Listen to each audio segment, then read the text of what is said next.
Welcome to Getaway Day episode 20. I'm Gautam, joined by Mason and Matthew. Today we've got a jam-packed episode. We're going to be talking about the Field of Dreams game, a couple of players having post-hype breakouts, some really good pitching performances this week, another no-hitter, and then we're going to dive into the NL West, which has been one of the most fun divisions this year. How are you doing, Matthew? I'm doing well. It was a fun week. That Field of Dreams game was something else to watch. Something baseball did right. So, yeah. And Mason?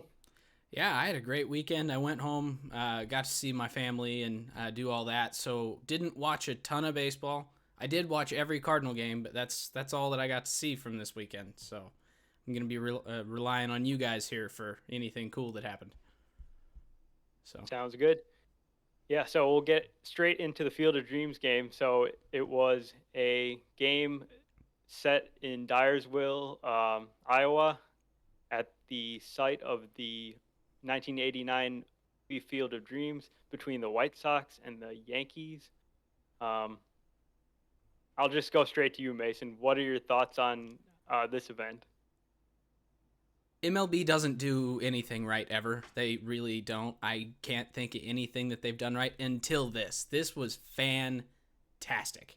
From beginning to end, I missed the first 5 innings because I was driving, but I went back and watched all the highlights of like the pregame stuff and having the corn backdrop, having Kevin Costner lead both teams out of the corn, like these guys coming basically from the great beyond. Can't imagine all the guys in the Field of Dreams were in heaven, but you know. But yeah, no, it was fantastic. It was a really small stadium there. I think only 8,000, right? That's right. Yeah, so it had that really small game feel on a big stage.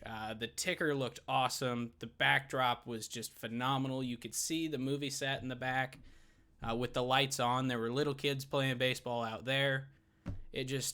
I loved it. And then the game itself, but I think we'll get to that in a minute. Yeah, so one of the things that you said made me think of some of the aerial shots that they were showing of the two fields side by side, surrounded by all the corn. I thought that was just like a super cool visual to have, and that made it really cool for me. So I guess the game itself, Matthew, what happened? I mean, it was a blast. Lance Lynn, who I compared to a wow, I can't talk. Up and coming Bartolo Colon in size. I don't think Lynn will ever get that big. Lynn was this big when he started his career, lost a bunch of weight, lost his velocity. He's gained it back, got his velocity back. I don't expect him to get to Bart levels. Just going to throw that out there. No, but it's been a while since I've watched him, and that just was the first thing that popped into my mind when I saw him. That's an interesting comp from a pitcher perspective, too, because they're both guys that just throw tons of fastballs. Lynn throws like 3 different types of fastball, but Bart, back in his heyday, pretty much all fastballs. And Lance Lynn is really on top of his game right now, and I thought he was like a perfect guy to start this game.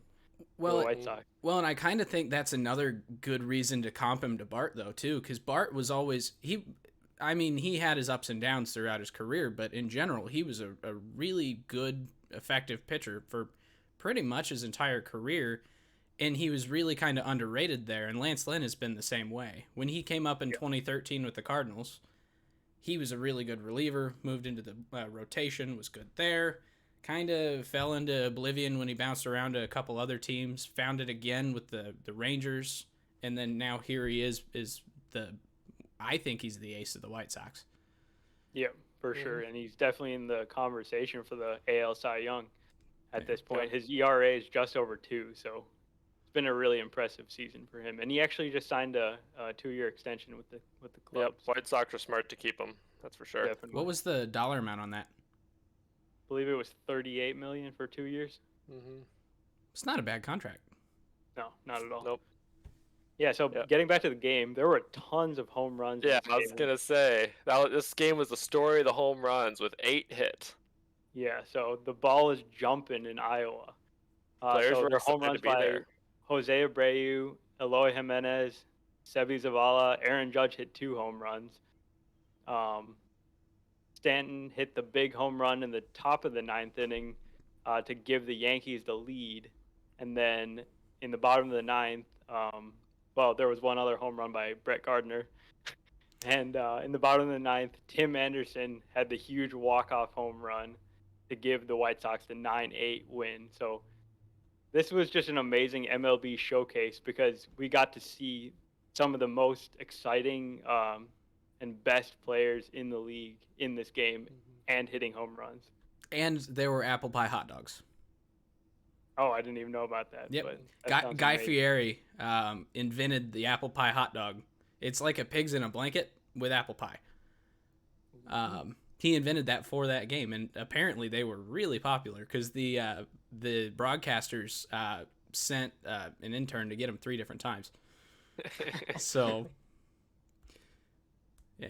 No, that 9th inning was something to watch. My parents were watching the end of the game with me, and I mean, Stanton tied it up or took the lead, or yeah, Stanton gave them the lead. Yeah, Stanton gave him the lead, and so my parents were like, "Okay, game's over. Night." They go to bed. 2 minutes later, TA7 comes up and hits that bomb. It was fantastic. And there was no better player to hit that home run than for him to celebrate that then. Yeah. Just dropping the bat, just watching the home run, and then slowly trotting around the bases. Yep. It was very cool. And yeah, so overall, I think we can all agree it was a very successful event. Not perfect. There were some issues with the execution by MLB, one of them being the very high price of tickets. I thought maybe they could have released more of the tickets just to like Iowa residents and just, had maybe some just tickets for little leaguers or something like that, it would be more allowing more people to enjoy this game in person.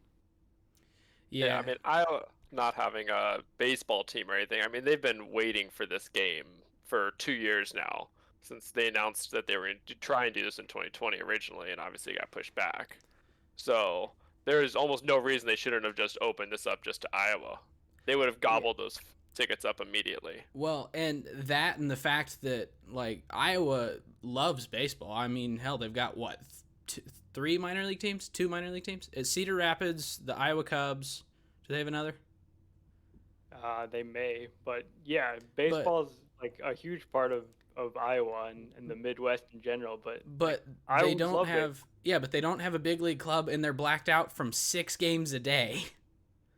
Yeah, and any national broadcast on MLB TV. So if you think about that, let's just say they're playing all. Well, I don't know if they could all play different teams, but just imagine they're all playing. It's at different teams. They could have 12. Some games that on MLB TV they're blacked out of 7. If none of the 6 teams they're already blacked out of are playing the nationally broadcast game, they're blacked out of that. They're blacked out of the Cardinals, the Cubs, the Brewers, the Twins, the Royals, and the White Sox. Yep. So there's a potential for 7 out of 15 games that they cannot watch, which is ridiculous. And then they have this game, which is a White Sox game and nationally broadcast. And so unless they have Fox, which luckily it was on Fox, they wouldn't have been able to watch that game either. And that's like the perfect thing to get a really big baseball state even more into the sport. Yeah, we've been saying it for years now that the best way for MLB to grow their game is to just end blackouts. Well, you saw the sign that the Iowans had paid for. What did it say? They were saying for Manfred to end blackouts. I've got the picture here in a minute. But I actually drove by it last weekend. It says Commissioner Manfred, end the MLB blackouts. Let Iowans watch their favorite teams. I'll put it up to my camera and see if I could get that to. Yeah. So. But yeah, it's just ridiculous though. But because it was a great game, a great idea, and it was well executed. It was like 95% well executed, but then that's still a problem with it. So. Yeah. Yep. And then one more thing I'll add just on the viewership aspect from the way the broadcast was done. I thought they did a really good job with that broadcast because they made it seem like it was a really important game, which is not something that is always the case for baseball games. They basically treated it like it was a huge event, like the Super Bowl or like a big NFL playoff game, and that's sometimes the difference between MLB and football, and just the way they approach the game and treat it. Yeah, and go ahead, Matthew. No, you're good. You go first. Oh, I was just gonna say, and this game specifically did actually matter quite a bit because the Yankees are only 2.5 out of a wild card. The White Sox are winning their division, so it's a matchup of two really good teams that has really big implications for one of them. And MLB has a terrible track record with taking like big deals and making them big deals. I mean, the all-woman broadcast or the all-female broadcast was a day game between the Rays and the Orioles. And the Orioles. Yeah. And it was only aired on YouTube. So like they made 3 bad decisions there and ruined what was kind of a big deal, to be honest with you. Should have been one of the biggest stories of that day, right? And it should have been. It was basically buried. Yeah, because they got a bad matchup at a horrible time, aired only on YouTube. At least in this case, they did it right. They did it on Fox. They did it at prime time. They did it in a place where they had hyped it up for... Well, really, they've been hyping it up for 1.5 years because it was supposed to be the White Sox and the Cardinals last year, right? And then because of COVID, it got canceled, and it makes sense, but... So they built this one up. The stadium was gorgeous. I want them to do this again. And they have indeed announced that they will be coming back to Iowa in 2022. So we have the Field of Dreams game to look forward to next year. Well, I don't want them to stop at the Field of Dreams. I want the Sandlot series. I want them to come up with like go play a series in Idaho. Somewhere completely random. Have like a stadium that's got a Sandlot vibe. Do that. There's a whole bunch of other opportunities they've got to get people who have nostalgia for baseball movies, nostalgia for the game, something that's cool for kids. This is a really marketable sport, and this is the first time that I think MLB has realized that and done it well. So MLB needs... Their biggest problem is getting people interested in the game. And the best way to do that is to take games like this and put them in places that don't think of baseball as their first sport. Stick a game in Alaska. Like, stick a game in New Mexico. Somewhere where just baseball isn't as important, and show them how fun it can be and drive up viewership. Yeah. I do think Alaska might be a little bit difficult just because there's no one that lives within 100 miles of each other. So trying to fill a stadium might be hard. But yeah, it's a great point, though. What were you saying when I interrupted you earlier? Oh, so one thing I heard on a talk show before, they were hyping up the Field of Dreams game in the prior days, was their prediction was that one player would leave this game a legend in Iowa. Do you guys think anyone was that guy? TA7. Was it him? I mean, he had a really good game just in general. It wasn't just the walk-off. Yeah, I think he had a couple hits in the game, and he's just, if you don't like him, probably something's wrong with you. Yeah, he's just a really fun play. Let's see. So that was, what day was that? That was I had the box score up. So he was 2 for 5 with a homer and a double and 3 RBIs. Yeah, and I think he made a couple defensive plays that were really nice too. And then his one unnice error. But yes. Yeah. To me, it would either have been him or Judge. Yeah. I mean, 2 home runs for Judge, 5 RBIs there. So, in 30 years from now, well, I guess it'd probably be more like 70 years from now, if they were to redo the Field of Dreams with players from our era, who's like the guy from that game that stands out most to you? Maybe he didn't perform well in that particular game, but just in general from these two teams, who's the guy that you would most expect to be in that movie? I think for me, it is Judge. Brett Gardner will still be alive since he never ages, so. Well, that's... Why was he playing center? Yankees have some issues with their outfield right now. I turned on the game and saw him make a catch in center, and it's like, okay, glad he caught it, but why? I'd put Judge out there. All he has to do is fall to his knees, and he's like in right field. Mm-hmm. But oh well. Yeah. Yeah. So, Field of Dreams game, other series potentially that MLB should think about. They have a lot of opportunities to draw fans in just with the players that they have, like the Judge and Tim Anderson. It really should be a lot easier than they're making it seem with the talent that's on the field. That's the main draw, just how amazing the players are. Yeah, I really actually liked the that idea that you had sent us last week, Matthew, where you get these rival teams and have a series set somewhere in their region that doesn't really get to see baseball.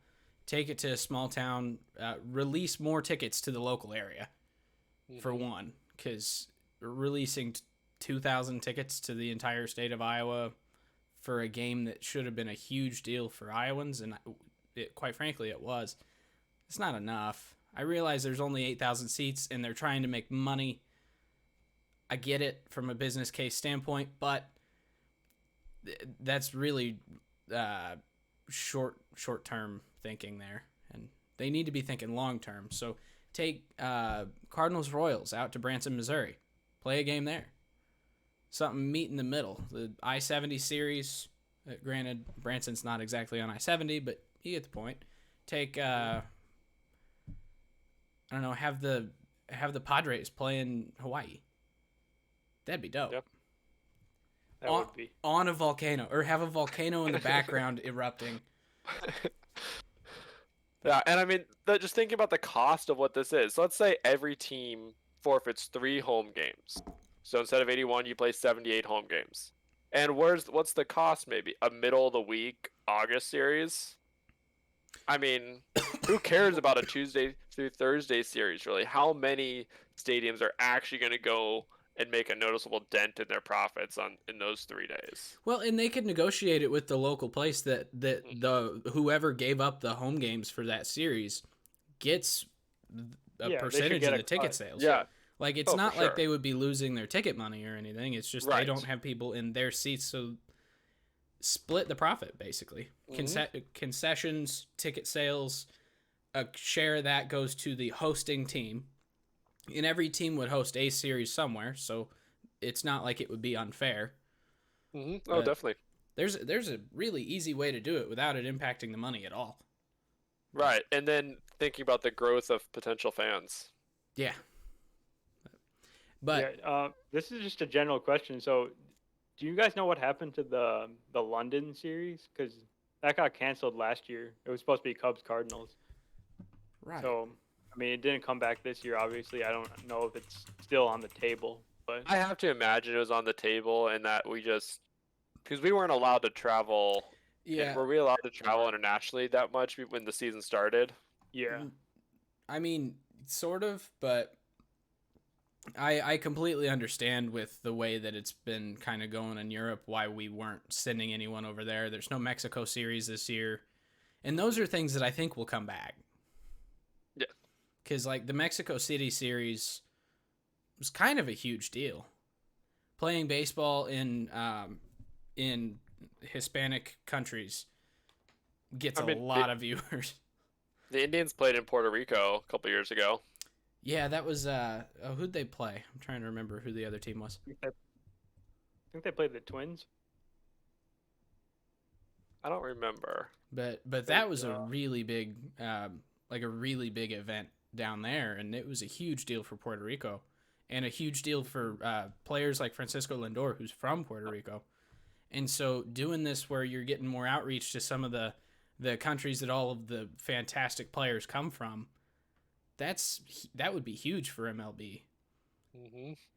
Like, baseball is a worldwide sport while not being a very worldwide sport, because there's the Korean League, the Japanese League, our league, a couple other smaller ones, but starting to move around and go and show it off in different locations that have a really big following but don't have one of these world-renowned leagues could turn it into a world sport. Mm-hmm. So. Yeah, totally agree with you. And one more idea that I had seen floated around Twitter, just a nod to baseball's history, would be to have one at the site of a Negro League field and just have like a game centered around that. That'd be really cool. That's fantastic. I like that idea. Matthew, can we work with the city of Indianapolis to get people out of the original Victory Field and then just put it back as a baseball stadium instead of apartments? And then we'll do it there. They'll allow it to happen. Oh, surely. I mean, we'll just turn the apartments into seats. Luxury boxes. Just like Airbnb your apartment for a series is a luxury box. Mm-hmm. It's genius. Genius. Yeah, we have tons of ideas, as you can hear. MLB should hire us. I'm telling you, it'd be great. Make sure to tag MLB and Manfred in the tweet. Stream tweet. We'll do.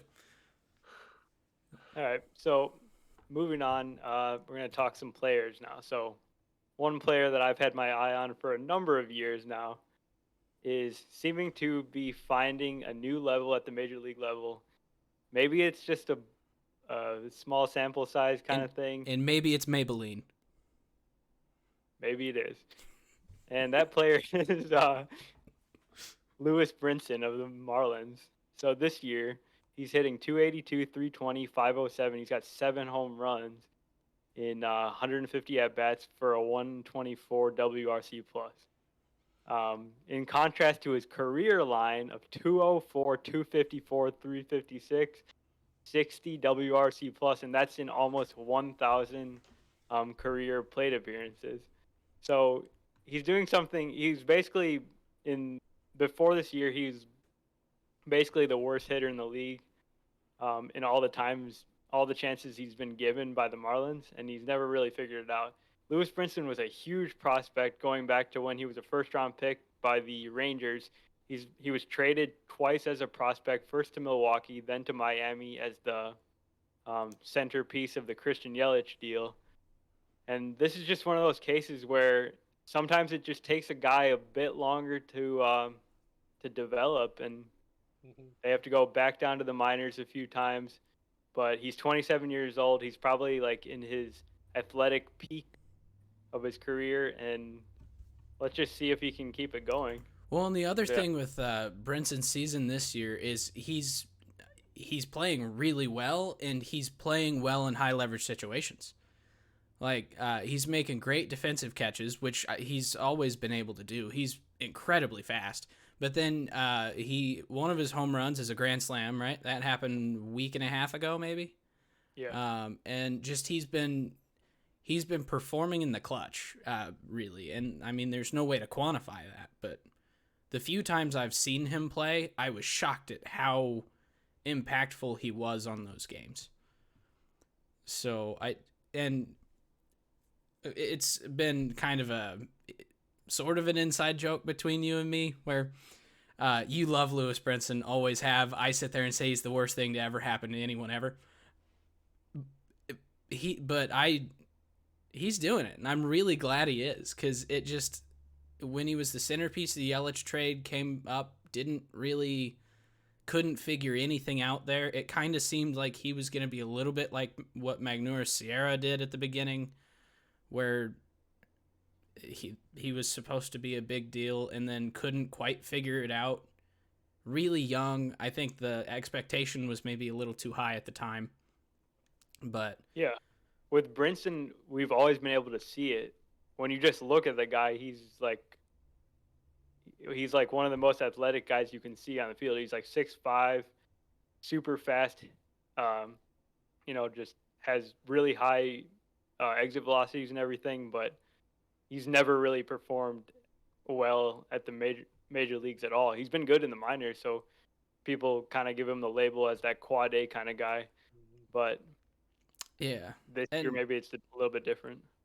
This is kind of the year of the quad A breakout, isn't it? Because I mean, like, this one's probably not the best example, but Tyler O'Neill was that guy for a long time where it's like he couldn't really figure it out in the majors, but he dominated in the minors. You have guys like, oh shoot, I had one in my head. It'll come to me in a minute. But then you've got these at the beginning of the season, Taylor Trammell. He was kind of in that boat. Granted, he's back in AAA right now. You got Kelnick, who's kind of on the bubble, but he's expected to kind of push past that pretty quick, I think. But it's just, there's a lot of guys that have dominated at the minors that never, either they're just getting their first crack at the majors, or they've been in the majors and back a bunch of times, and they're just starting to figure it out, and it's really nice to see. Yeah, I think actually O'Neill is a really good comparison to Brinson in that they're not so young like Kelnick and Trammell, because those guys are in their low 20s. O'Neill's 26, Brinson's 27, so it's after they've had a little bit of major league time where they take the next step. So maybe you'll see that from, you always see it from guys that are approaching their mid 20s kind of. So yeah, and well, so you were given Brinson's career numbers, and he was, what was it, 204, 254, 356. O'Neill, that's factoring in this year, but his career is 248, 313, 463, but he's a big power guy. He's never had an issue with his power. Brinson's not really a big power guy, so the slugging, it makes sense that you're going to have that big difference. O'Neill's average has come up a ton this year because he's hitting right around 275. Before that, his average was floating somewhere in like the kind of low to mid 240s. So I think O'Neill had a little more success at the majors before, but Brinson's he's gone kind of above the and extreme beyond. Example. Yeah. Because he was basically awful when he played in the majors. Like, no one's usually that bad. Yeah. And he had the same issues with sliders, with all these low and away pitches. He couldn't really lay off stuff. And I think he's just finally settling down, comfortable with himself. And I think he's got the mentality of being a major leaguer now. So. Okay. Let's hit some pitchers here. So Wednesday, there were like a bunch of really good starting pitcher performances, which is for me something that I always am looking for because it seems to be getting more rare and rare with pitchers, getting pulled in the 4th, 5th inning all the time. It's always nice to have that horse that can go deep into a game. So Corbin Burns pitched 8 innings. He tied the major league record for consecutive strikeouts. He struck out 10 straight Cubs, which is, you could make an argument it's not that impressive. I could do 9. I don't know if I could get the 10th, but I could get 9. Yeah, so the Cubs Cubs are in a bit of a rough patch, and that's probably a big understatement. 11 losses in a row. Yeah, so that's correct. Is there a stat out there for how many different 10-plus straight losses a single team has had in a season? Because this is the Cubs' second streak, right? Yeah, so it's the first. They've had 2 11-game losing streaks now, which has never happened in their history. They've had one other season. It was 1954, where they had multiple 10-plus game losing streak. So okay. So I would like to point out, I just checked the scores, and it looks like this might be a 12-game losing streak. They're down 4-0 after 6 to the Reds, and the Reds are a competitive team right now, and the Cubs, quite frankly, are not. I would not expect to come back in this game. No, it's actually incredible for a team that was in first place on June 24th to now be tracking towards a top 5 pick in the draft. I don't think I've ever seen a team have a turnaround quite like this. It's actually crazy. I mean, that's like the epitome of midseason tanking. Really, I can't think of any other way to describe that, because they're 50. Really weird. They're 52-68 right now, meaning if they continue this losing streak for a while, there's still a chance they could have a 100-loss season. Oh my God, there totally is. Yeah, they just got swept by Miami. Like, that's when you know things are really bad. Yeah. Anyways, Burns finished up that game with 15 strikeouts. They just pulled him in the last inning because I'm pretty sure they were up pretty big. Another one, Adam Wainwright.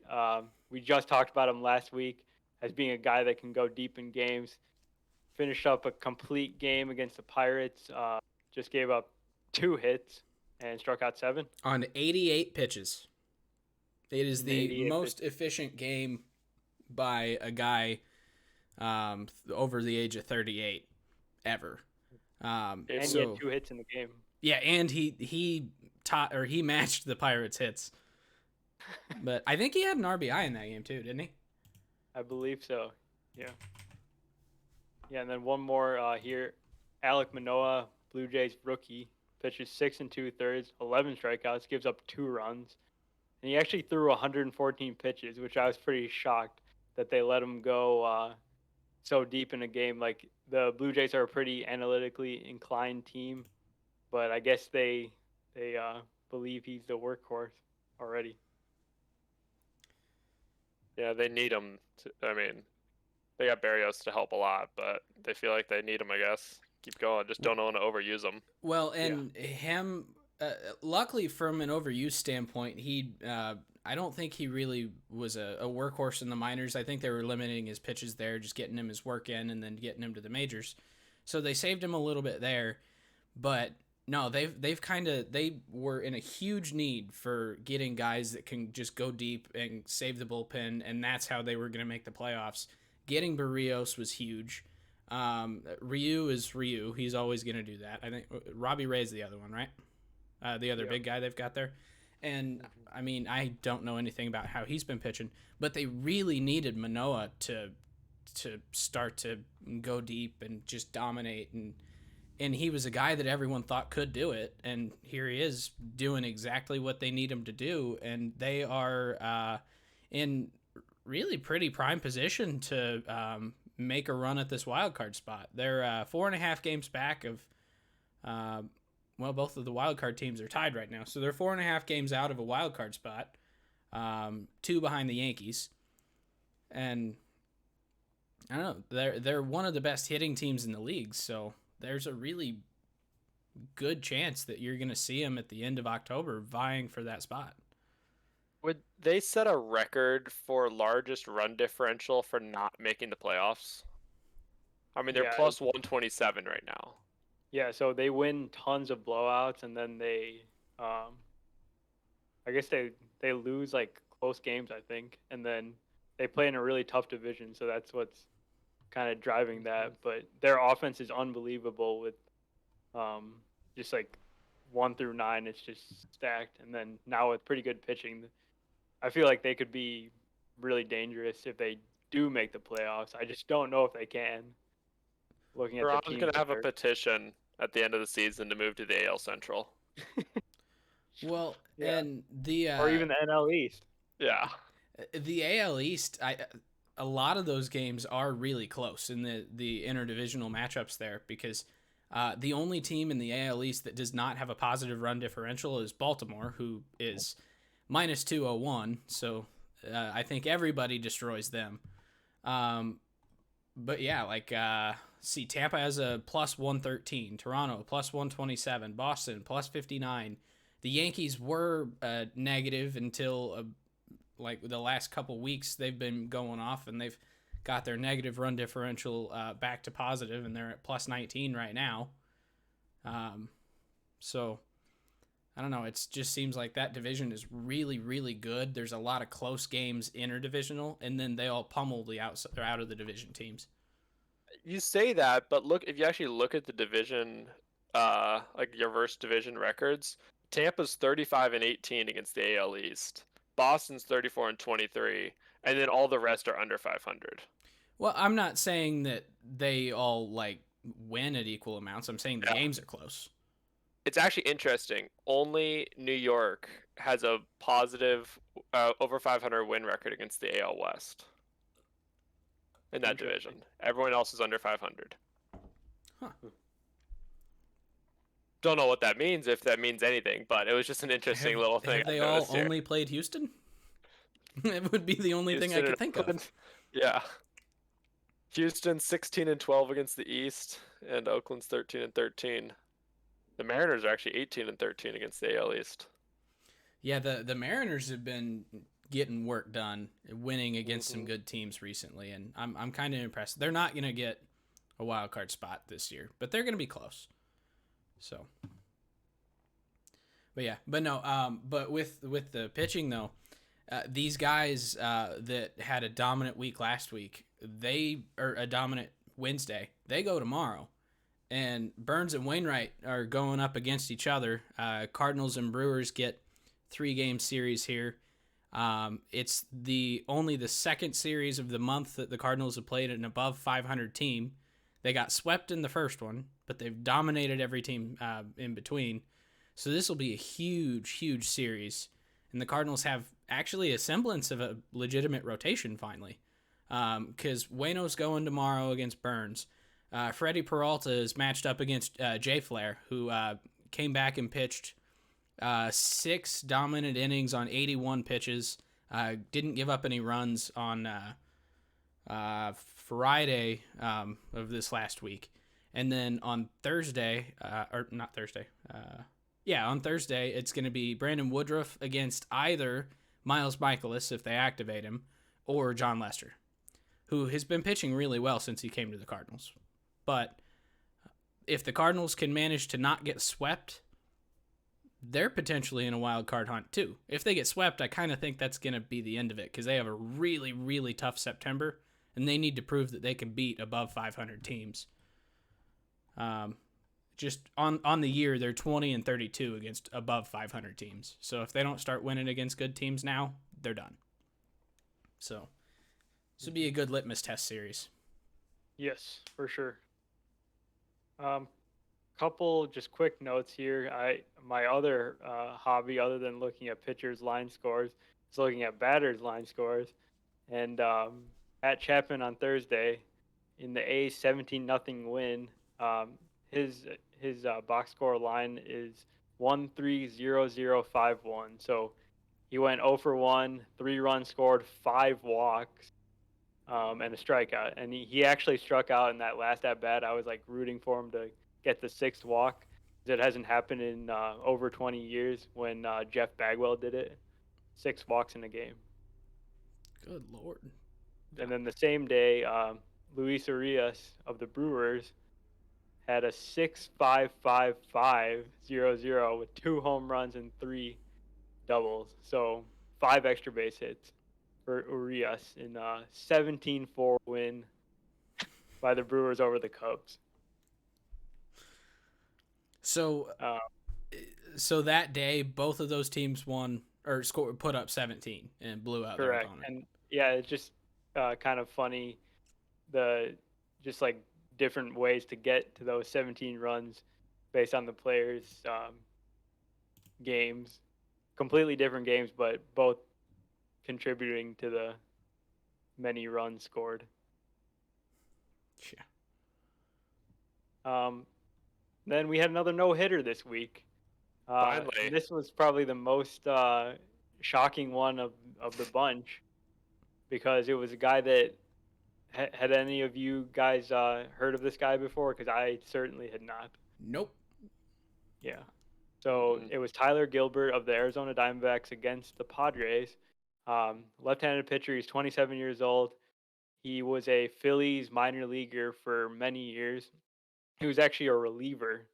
He got traded to the Dodgers in 2020. He did not make their alternate site roster, so he basically was doing nothing last year. He actually did some apprenticeship with his father, who's an electrician. So kind of looking like he's reaching a crossroads in his baseball career. And then this year he gets selected in the Rule 5 minor league portion of the draft to the Diamondbacks, and they convert him back to a starter. So he was a little skeptical about this change because he'd been a reliever for a number of years, and it worked out. The Diamondbacks are having a really rough year. Obviously, he gets the call and just has one of those games that pretty unforgettable, and he finished off the struggling Padres, but it's amazing. Yeah. And he is the first player since 1953 and Bobo Holloman of the St. Louis Browns to throw a no-hitter in his first career start. Yeah. Was it his first? So, sorry, I was looking up stat that I'm going to mention here in a minute, but so that was his major league debut, like period, right? No, he had came in as a reliever, I believe, earlier. Okay, so or was it? Yeah, this was his fourth game pitched, but it was his first. Okay, start. So it was his starting debut. That makes sense. But his no-hitter puts 2021 tied atop the record books for the most no-hitters in a season, period. And we've still got a month and a half to go. Is that counting Mad Bum? It is not counting Mad Bum. This is on the record books, 9-inning no-hitters. There have been 8. So if you count Mad Bum, this is the record this year, and he's the one that put it over the top. Yep. So came close to breaking the record yesterday. Yeah, Tristan McKenzie.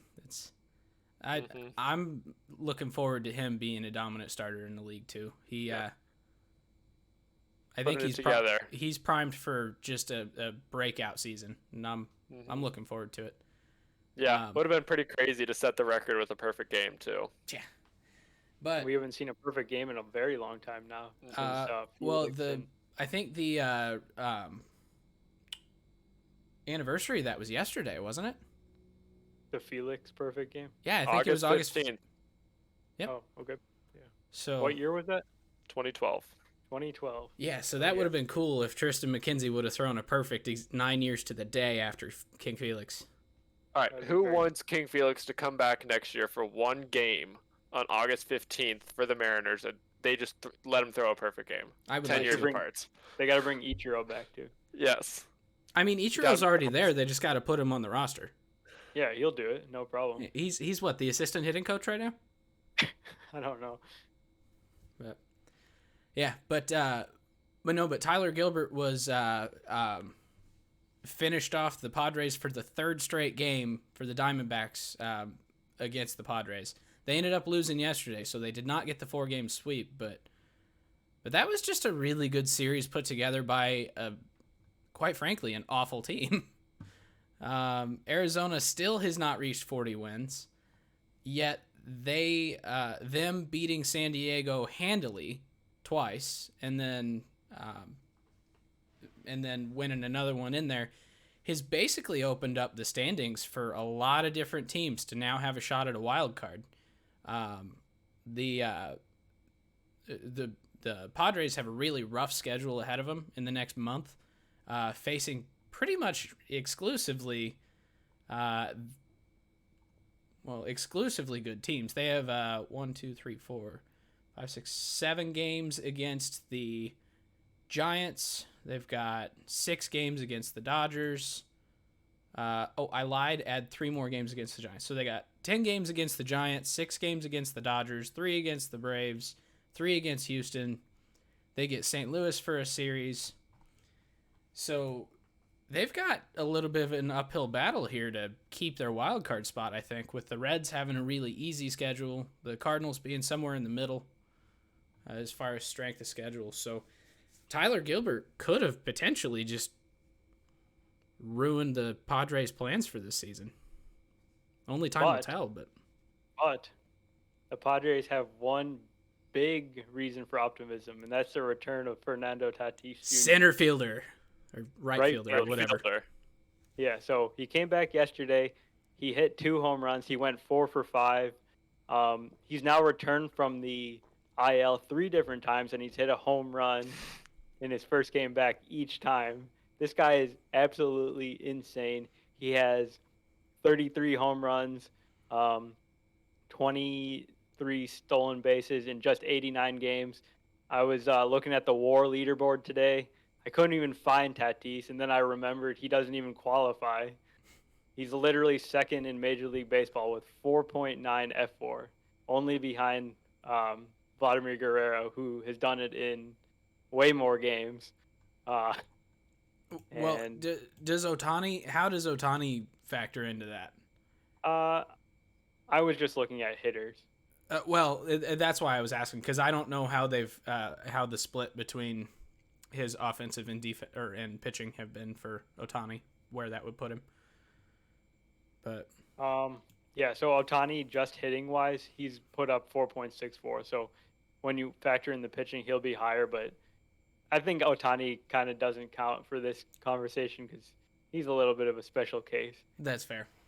But but and Tatis had 2 monster home runs last night, right? He did. So. Mm-hmm. So I just don't understand how he can just keep having this recurring shoulder issue and then keep coming back and it not affect his performance in the slightest. It's like amazing. It makes him stronger. I'm kind of in a good way, but I'm kind of scared for what happens after he gets the surgery done to fix it. Right, like if he's doing this with his shoulder popping out of socket and taking him out for 10 days, 3 different times. Imagine him when his shoulder doesn't pop out. Yeah, so I guess I'll ask you that how he's getting more power. What do you think about the move to right field for Tatis? So I thought about that a little bit and read some things, because the first thing all the Padres fans were up in arms about were, now this ruins that contract. Is he really, his part of the reason they say he was given that contract was playing that premium defensive position at shortstop, and is the same, which if he hits like this, he can play anywhere he wants and he'll be worth the money. But I mean, he's so athletic and talented that you could put him anywhere. Arguably, I think he's almost a better fit in center field given his speed and arm, but I'm not a manager there. For me, I don't feel like this is really like a long-term solution. I think it's more just of a 2021 thing, just to limit the risk of diving, I guess, because shortstop's a really intense position. A lot of diving involved, and maybe he can kind of back off, just ease off a little bit when he's playing right field. Yeah, I see this as being like Mookie playing at second. It's specifically just designed to help them be a little bit more flexible. Yeah, because Mookie doesn't play second, but he had an injured hip, so he couldn't necessarily run quite as far. So his first couple of games back, pop him at second, where he can still use his defensive prowess there, and he flashed the leather a couple times there. But then as soon as he's healthy, they pop him back. Ha-Seong Kim is a really good fill-in for Tatis, but if Tatis is healthy next year, he's too valuable at short to not put him back there. Isn't Cronenworth the guy who's playing short? I think they rotate around. Both Cronenworth and Kim have been playing short. Yeah, well, it helps when you got a guy you can sub in there who's got an 830 OPS and 17 home runs. Yep, yeah, for sure. And you don't feel the need to force Tatis to play shortstop. Yeah. So, but then to your point about it ruining his contract, I mean, the dude deserves a major contract no matter what, and it's not like right field is an easy position. I mean, Mookie makes his living in right field. No, I completely agree. I wasn't agreeing with the people that said that. No, but to those Right. people, it's like, how does that ruin his contract? Mookie is one of the highest paid players in the league, deservedly. It is very typical Twitter people overreacting about everything. Yeah. Overreacting? What are you talking about? Twitter is the most sane and level-headed place I've ever been. Yeah, only logical arguments are made. Yeah, like, go look at Cardinals Twitter. It completely makes sense. But yeah, so getting back to the Padres on the team, they've got some major issues with their starting pitching. And we were looking at this team before the season and saying they've got the most pitching depth ever. What are they going to do with all these starters? Now, looking at their starting rotation, they've got Blake Snell, who's been really not that great this year. He's been really up and down. He's had a couple nice starts, but overall he's struggled. They've got Joe Musgrove. He's been solid. He was a really good pickup by them. Then they've got Ryan Weathers in his first season, kind of struggling quite a bit, maybe not quite major league ready, but they don't really have many other options. And then today's news, the Padres signed Jake Arrieta, and to be quite frank, he is not a good starter at this point. He just got DFA'd by the Cubs, who are losing 12 in a row, if that gives you any indication. Yeah, his ERA is approaching 7, probably since the end of April. I think it's around 9. He's not effective at this point. And he hasn't been the same guy that he used to be since 2015. It's not like this is a new development, and he might figure it out. He had a couple okay seasons in Philly, but then he kind of blew up there too. Yeah, he's been slowly kind of declining the last 3 years. So the fact that the Padres have to get him is just kind of shows that they don't really have any trust in their minor league system in terms of starters. And the guy that I'll bring up here is Mackenzie Goer. So Goer was a big time top prospect. I don't know if you guys know, but he hasn't pitched competitively since June this year in the minors, not because of injury, but just because he has had absolutely no feel for his delivery. So they actually sent him to like their spring training complex so he could like work out his delivery. So he's nowhere close to being able to contribute, and I would be pretty surprised if they called him up in September or any time this year. Dang. Yeah, and he was the number 1 pitching prospect in baseball. And then going just kind into of like 2020, I believe. Well, I think even going into this year, I think Grayson just passed him basically. Yeah. But yeah, he's been a huge prospect for like 2 or 3 years now. So it was always Mackenzie Gore's about to come up. Mackenzie Gore's about to come up, and then now nowhere to be found. Nowhere to be found. And then Yu Darvish now on the injured list with the back issue. To Nelson Lamet working his way back from arm injury, and then Chris Paddock has a strained oblique. So they're missing those guys big time. Well, and Paddock hasn't really been the same guy that he was his rookie season either. I think we talked about him a little earlier this year, where I thought that he's a guy to look out for, is a guy who could figure it out and turn it around, but he's not really showing signs of it yet. Yeah. So, like, big loss to them not having him at all to eat the innings, but even when he was pitching, like, it wasn't necessarily a sure thing. So they're in kind of a rough predicament here. They're really very similar to Cleveland with their rotations.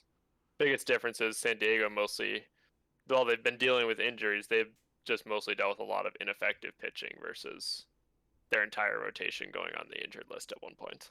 The other difference is that the Padres are a competitive team. Yeah, because they actually have an offense. Yeah. Yeah. And so, but we learned by the no-hitter, the offense works a lot better when they have Tatis in it. Mm-hmm. And they really can't afford it. If they lose him, it's over for them. They're not going to win. Agreed. Yeah. And with his shoulder injury, the way that it is, I think it's basically the tendon that keeps your arm in its socket. That's what's partially torn, and so there's still a pretty real chance that he ends up dislocating his shoulder again before the end fact of that the it's year. happened 3 times this year does not give me confidence that he's like good to go now. Well, and the more it happens, the worse it gets, and the more often it's going to happen. Like, there's a kid that I went to high school with that when we were playing high school basketball, he had an issue with the shoulder that his arm would pop out of socket in the middle of a play on the court. He would pop it back in, and then it would pop out again by the end of the game. Yikes. Yeah, and so that's kind of having a shoulder injury like that can be pretty sketch. Like, he's definitely getting surgery in the offseason. Right. Yeah. And I kind of think if it happens one more time and they lose him for 10 games, that's going to take him out of the playoff race. I would shut him down if that happens. If that happens. Big if. But because you don't want to hurt your star permanently just to try and squeak into a playoff spot that is not a sure thing. Yep. Yeah, so the Padres find themselves 10 games out of the NL West lead. So it's a huge long shot that they actually win their division. So they're really playing for that wild card. The Dodgers are having a really good season, yet they still trail the Giants by 4 games, which kind of shows what a ridiculously good season this has been by the Giants. I don't know how they've kept it up, but at this point, it's kind of not a fluke anymore. Yeah, the interesting thing that I saw, though, is the Dodgers still have a 17% better chance of winning the division than San Francisco does, according to Fangraphs playoff probabilities here. The Dodgers have a 58.3% chance to win the entire division. San Francisco is down at 41, and it's actually fallen over the last couple days, or the last week here. So, yeah. That is pretty interesting. I mean, the Dodgers are on paper they're stacked, but the Giants kind of they've got a pretty solid lead at this point. And I'm gonna do a real quick impromptu stat of the day. So I saw the stat in an article referenced by The Athletic. It's called a giveaway. So in football, we're always talking about the turnover margin. So the team that has the least number of turnovers and causes the most turnovers is the team that usually wins the game. A giveaway here is defined as an event that gives the opponent a free base or a free out. So giveaways can be walks, errors, hit by pitches, wild pitches, or balks on the pitching side. And then on offense, you've got like pickoffs, caught stealings, runner interferences.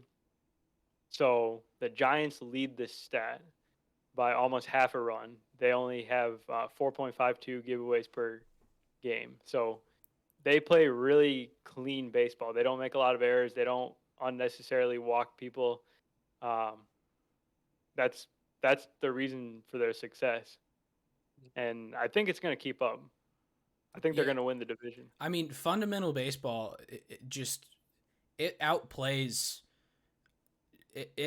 power any day. I mean, they have power. They lead the league in home runs. Well, yeah, but I'm just saying, like, even if they didn't necessarily have that much power, when you play good baseball all around for the entire game, it's not necessarily as fun to watch. But the teams that have done that, they beat up on teams that just go out there and just mash. I mean, the Yankees have a roster that can mash, and it does occasionally, but because they're a mashing team and not necessarily a fundamental team, they make a lot of errors in the field. They don't necessarily get a lot of base hits. And so they're sitting here in the wild card race and not in a wild card spot. But then you have San Francisco, who's basically running away with it. So there is a difference between playing fun baseball and playing good fundamental baseball. Granted, good fundamental baseball can be fun, as evidenced by San Francisco. Yeah. So. Yeah, I'm really curious to see how they do in their upcoming schedule. They're playing the Mets, Oakland, the Mets again, Atlanta, the Brewers, and the Dodgers. So they've got some tough teams ahead of them. But if they can get through that stretch, I think they've got a really good chance of winning the division. Yeah, I do. Despite what all the probabilities say. I do think the Mets is a little bit of a weird one because, like, when I look at a schedule, I think that's a really good team. That's going to be a difficult and really important series. And then I start looking and thinking about how the Mets have been playing. And quite frankly, I think that's a considerably easier series than you initially think. That's true. I agree with that, yeah. And then I guess we can move on to the Dodgers. So they too have some issues with their starting pitching. So they've got Scherzer and they've got Buehler. They're ace kind of guys. Kershaw's still out. Julio Urias just got placed on the IL. Tony Gonsolin still working his way back. Danny Duffy still hasn't pitched for the team since he got acquired by Kansas City. So right now they're starting David Price and Mitch White. They need some help. It's crazy when the way we talk about David Price now, like he is one of the best pitchers of our time. Yeah, that's true. But he's not. I mean, he's not Price really that guy anymore, though. He's doing pretty well, though. I mean, he's given up a lot of hits, but he's keeping the runs down at least. He's enough of a mid-level starter for them. So I liken the way that we think about David Price to the way that Jake Arrieta is. That's what everyone thinks about when they think David Price. But David Price is actually still a pretty good pitcher. I think a lot of teams would be really happy to have him in their rotation. And the Dodgers just have him as a, hey, we need this type of guy. We need you in the bullpen. All right. We need you to start. All right. They could probably put David Price in to catch, and he'd say, okay. Probably. Left-handed catcher, why not? Yeah, let's do it. I'll ask you this question. So, assuming what we're saying happens and the Giants win the division, and then let's say the Padres, well, it doesn't matter who, let's just say the Dodgers win one of the wild card spots. Who are you starting in your wild card game? Max Scherzer or Walker Buehler, who's been one of the best pitchers in the league this year? It's a really tough call. To give it to Scherzer, right? I don't know. I kind of think so much confidence. I kind of think personally I would go with Buehler.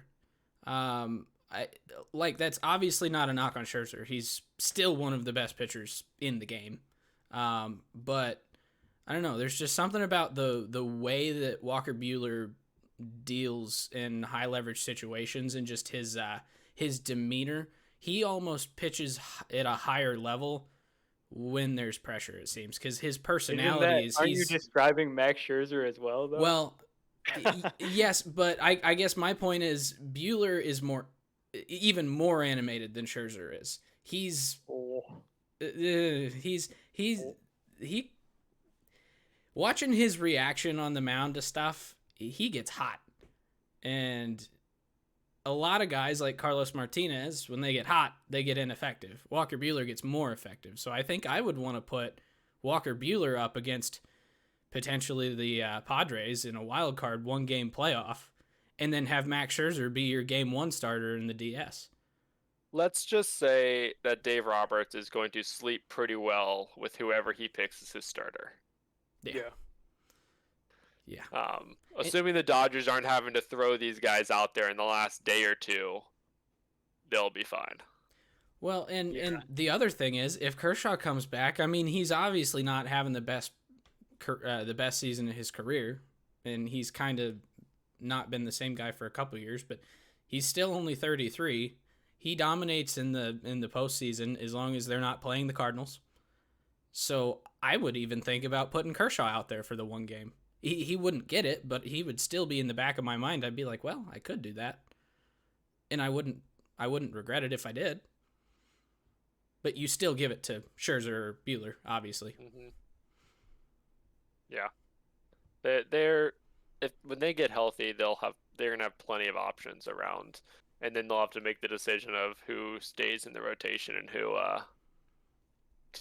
moves to the pen a little bit in the shortened series. Yeah, and I would expect Urias to be one of the first guy to go to the pen, mostly because of just how he's proven that he can do it and do it at a high level. So I think Price and Urias would be the 2 that you would debate moving. I mean, depends though. Like I don't know Kershaw's time frame. So if he's pushed out, do they just keep him short and go 3 innings out of the pen on high leverage situations? Yeah, I could see that happening.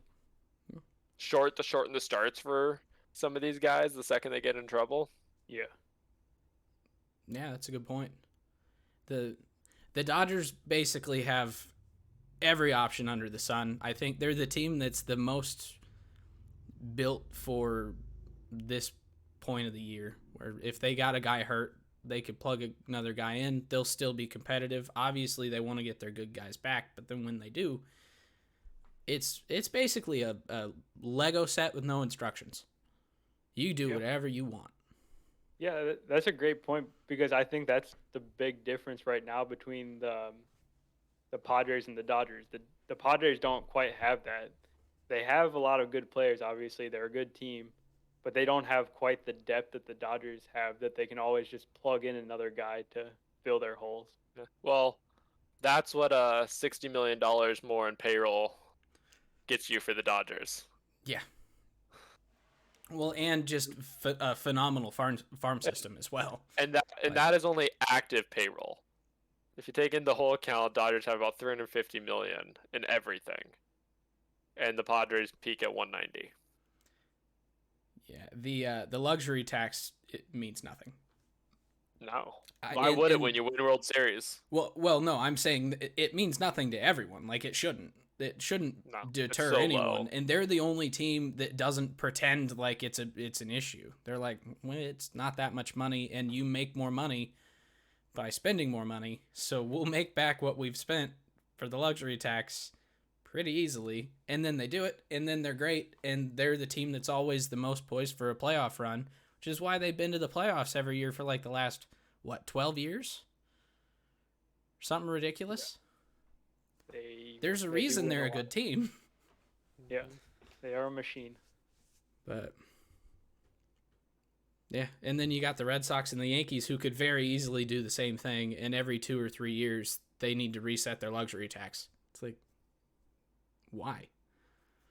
Yeah, that's a whole another can of worms. Mookie Betts trade. Yeah. Yeah.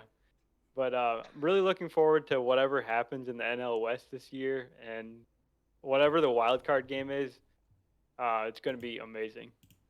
Mm-hmm. Yeah. Honestly, at this point, I kind of wonder if you're the NL West, if you start to try and there's not a good way to do this, and so it's not going to happen. But if you could, in theory,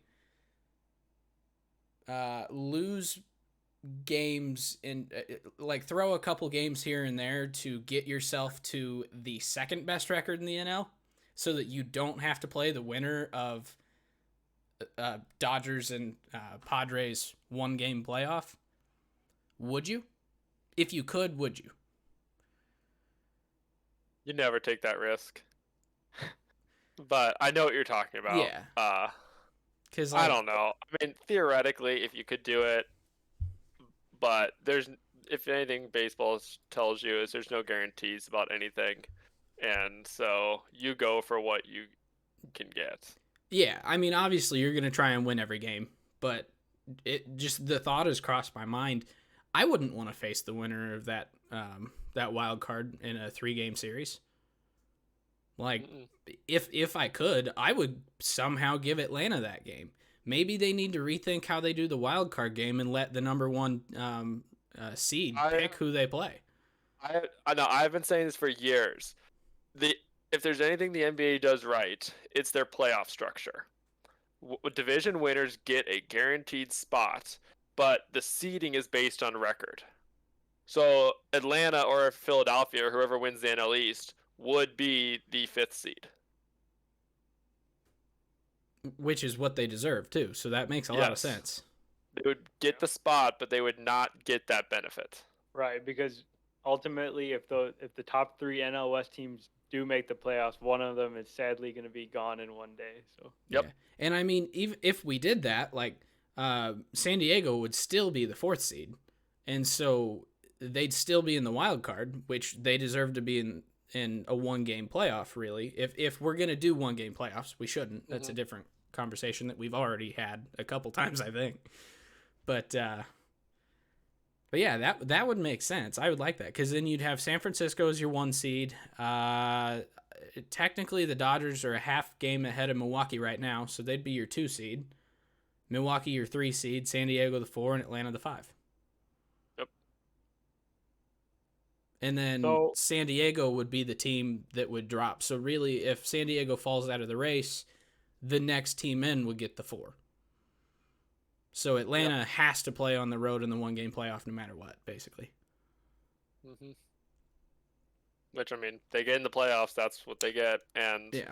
MLB will never move to that if there's only 1-game playoff still. You can't penalize the division winner like that.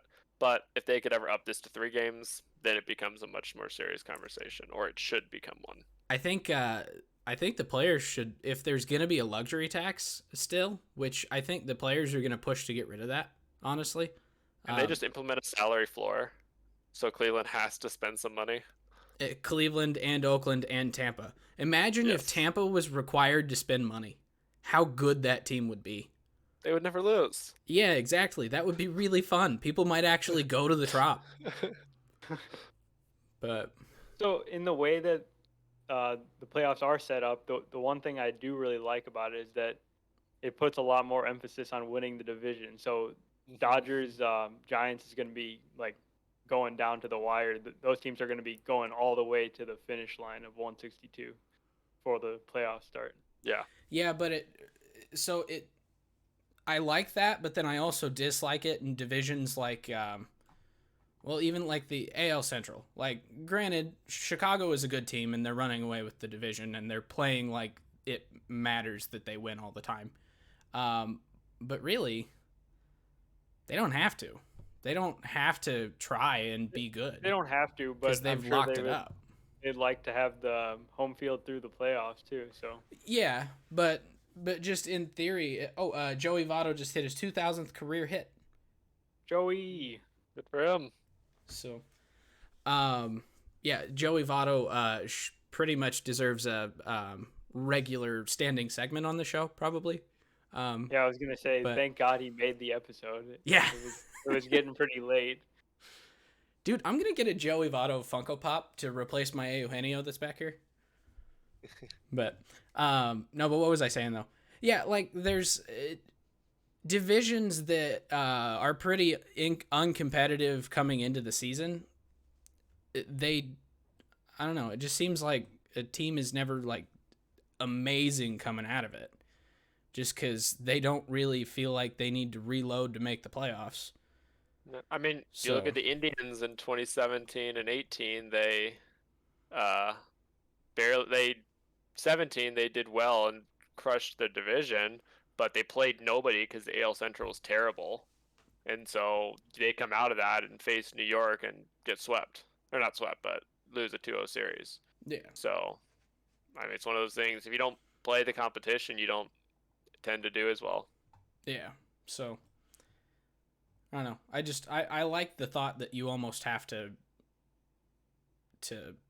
play well against everybody all the time to stay in the playoffs. Like, if you don't try and go out and run the table through the whole season against everybody, whether it's your division or not, then you get the 5 seed, and you can be out after 1 game in the playoffs. Like, not that Atlanta's not trying this year. That's not what I'm saying. But there's been situations in the past where it's kind of felt like that's what teams were doing. Like, they knew they were going to win the division, so they're like, we'll make the playoffs and try and figure something out at the end of the season to maybe bring up a guy from our farm system that could help us go over the top. And I don't know, it just doesn't make it as fun. So. All right. Well, on that note, we are going to wrap this one up. Thank you for tuning in on Twitch. We'll be available on YouTube, Apple Podcasts, Spotify, Google Podcasts, and we'll be back next week. 7 more weeks of regular season baseball left. Yeah, and make sure to follow us on Facebook, Twitter, interact with us there. Share your comments with us. If there's anything you want us to talk about, shoot us a note. We may work it into the podcast. So thanks. You guys have a great night.